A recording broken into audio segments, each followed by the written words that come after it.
My dear citizens, President FDR here on a fireside chat to inform you about the nation's bank crisis and the Federal Deposit Insurance Corporation, as well as the Glass-Steagall Act. After the crash, many Americans panicked and withdrew their money from banks.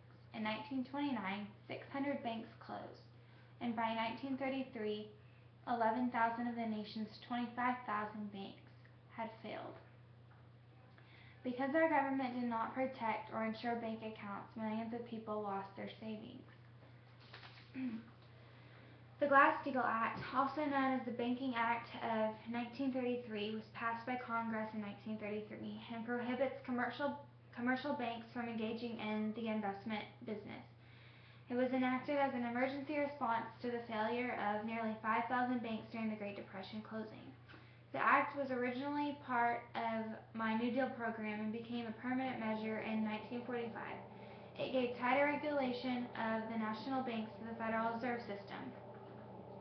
It prohibited bank systems and bank sales of securities and created the Federal Deposit Insurance Corporation, or the FDIC, which insures bank deposits with a pool of money appropriated from banks.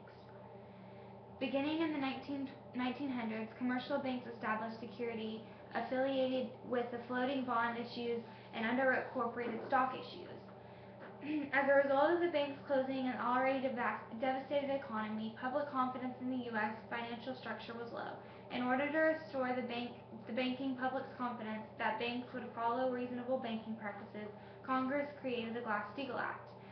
The act forces separation of commercial and investment banks by preventing commercial banks from underwriting securities, with the exception of the U.S. Treasury and federal agent securities. The Glass-Steagall Act restored public confidence in banking practices during the Great Depression. Thank you for your time.